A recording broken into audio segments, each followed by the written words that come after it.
And here we are, it's Monday. What is it? January 7th. Well, technically it's Tuesday now.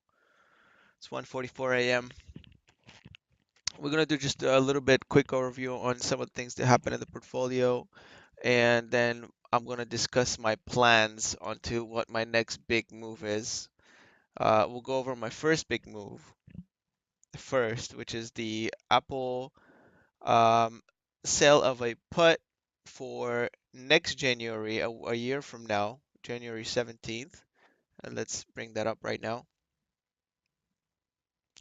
So this is the movement here. Um, I started out with $4,200 in liability, and now I am down to 3,700 or so. Can't find it over here, but um, I've reduced the liability by $527 so far. I had another chance to exit the trade today in the plus, but I passed up that opportunity. Why? It's a good question. Um, you want to collect profits when you can, but oh, look at this wild pre-action market, pre-market action. Um, why did I pass up on it? Well, I just took a weekly glance at the chart and it looks like this. It didn't really give me any indication that it's going to drop. It could drop any moment. Um, but if it continues to rise 3 days in a row like this, well, it's actually kind of flat today, but if it continues to rise and it is up pre-market just a little bit, if we go to the day chart, you'll see it's only 18 cents up pre-market. But if it drops, if it goes up a lot tomorrow, I might exit the trade big time into positive. But if it stays flat or goes lower, I think I'm gonna sit tight. So there's a lot of articles about, Apple's volatility. Look at almost every article is about Apple here. So I guess it's down pre-market now, but anyway. So almost every article is about Apple. Everybody's talking about Apple in the news, how they're gonna do, and fairly, they are the biggest, one of the biggest companies. They're not the biggest anymore. I think Microsoft is now, but um,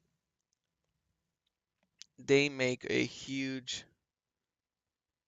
portion of people's portfolios, and almost everyone owns them, including me. I didn't own it for a long time. Actually, I bought one share in 2008 after the crash, and I sold it for a little bit of profit. Dumb me, right? And now, now I'm going back in after all these years, having missed the entire rally. But my eyes were set on different types of stocks, so it doesn't matter. Um, but this is a really attractive pullback here, 35, 40% of the highs or what have you. I think it's a really good idea to, even if it goes lower and it's more volatile, chances are a year from now it's going to be at a higher price. So I think that's a really good move. But why not collect, right? Why not collect the money up front? So if it goes up into the 160s, it might be too swift of a recovery, in which case, I'm going to collect this money here. I'm just going to do it. And if it drops big, what I'm thinking of doing is doubling down and initiating that gambler's fallacy. Oh, that's an ugly chart. Really ugly in the 1 year. But we'll see. So if I might be looking to exit the trade if it pops tomorrow. But if it keeps dropping, I might double down because I can't see it going below this level here. I mean, this stock has never seen that big of a sell-off, and even if it does, you know, I can't see the biggest company in the world disappearing overnight. It's just not gonna happen.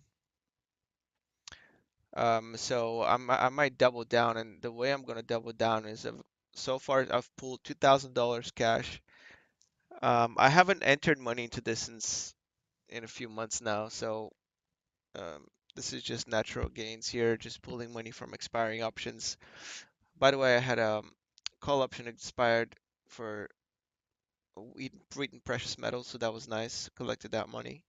So anyway, so I've pulled $2,000. I have another $4,000 in short-term treasuries. So that makes six. And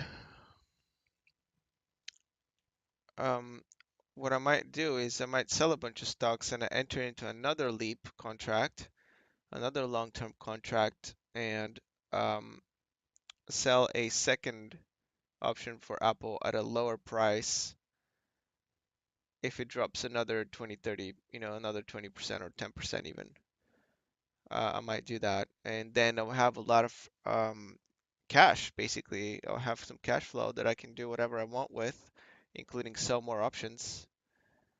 So probably have another $4,000 and I'll have, you know, and I have that liability getting decreased over time and hopefully expiring, but if not, buying Apple at a fairly low price at the end of the contract. So I'll be satisfied with that. So that's my big move that I might do.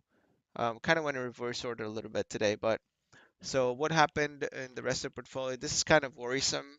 EXK is down 3% today. Um, the 3-month chart still looks okay, but it's tough to look at these charts on Robinhood, but I want to stick to Robinhood.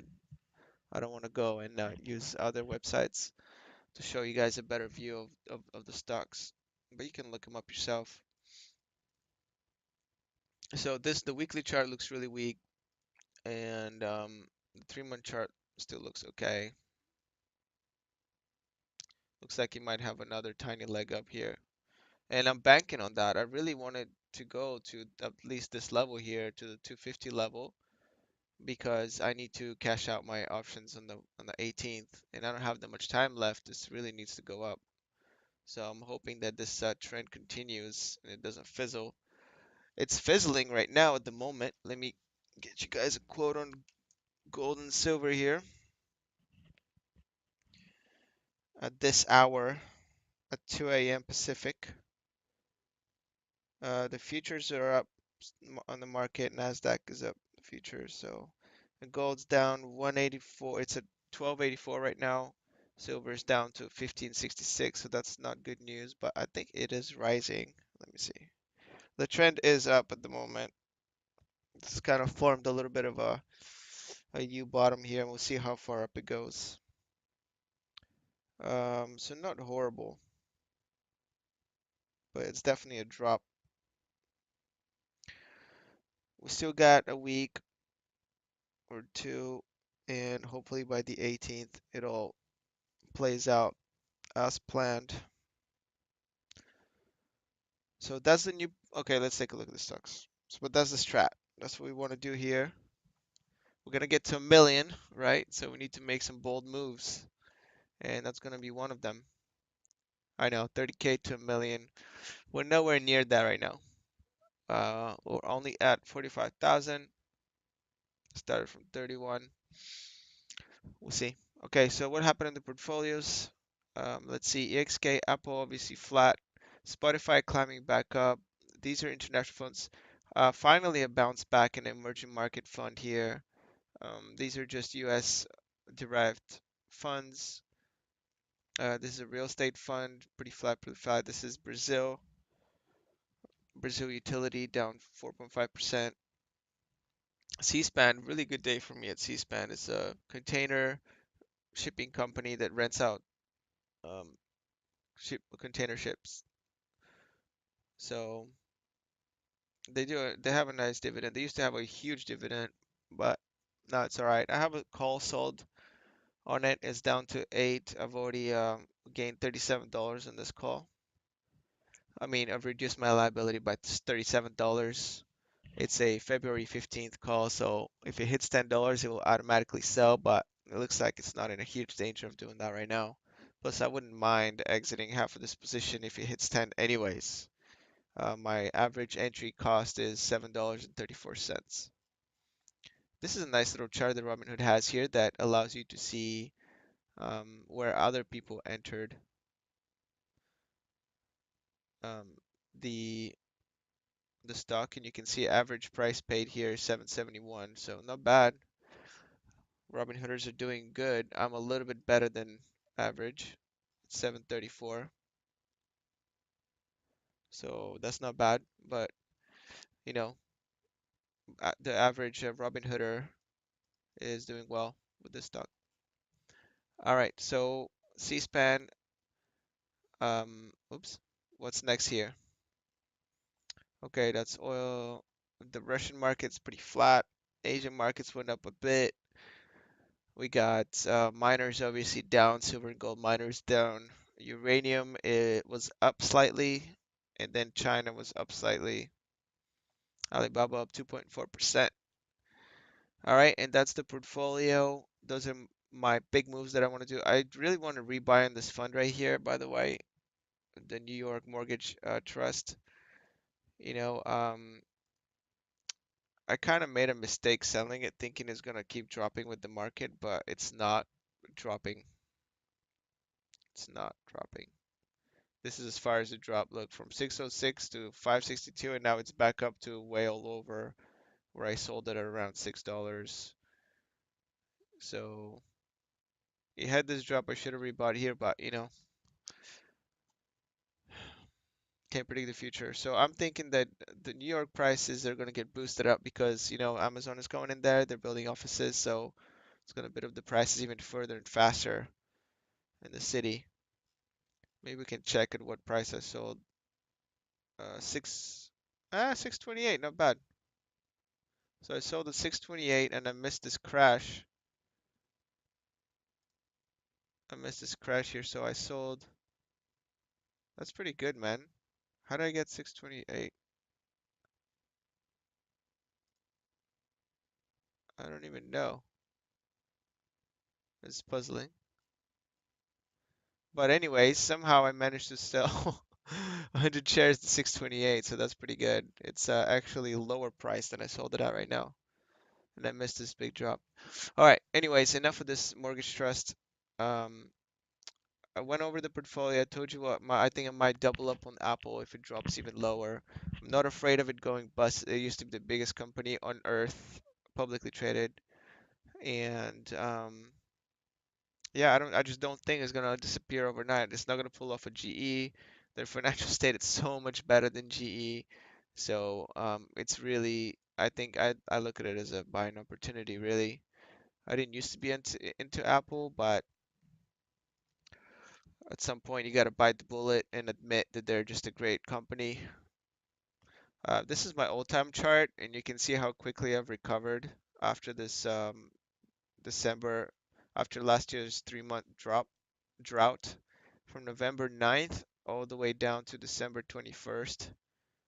You can see that's how big of a drop that was. But the thing is, the portfolio, I was actually in the 46s for a little bit here, but it's not showing it.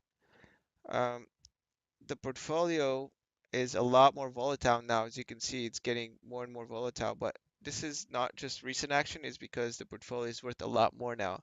So, the movement from $1,000 to, down to 800 and let's see what it dropped to. From $1,000 to 870. I mean, that's a big move, right? 13% drop, but it doesn't really register. It just looks like a flat line just because there's not a lot of money on it in it. And over here, let's say $3,000, minus $400, that's a big drop. So you can see it just looks like it's a lot, but it's just the amount of money is just so much larger. But nevertheless, that's a pretty big recovery here from negative $900 to positive. So that's a $4,400 swing nearly in just a matter of a week. So that's not bad. We're covered. I wasn't really worried down here at the bottom. I was looking for a snapback of some sort anyway. So that's it for today, I think. If something interesting happens tomorrow, I'll make another video to just to update you and especially if I make that Apple sale. All right, with that said, see y'all. Peace out.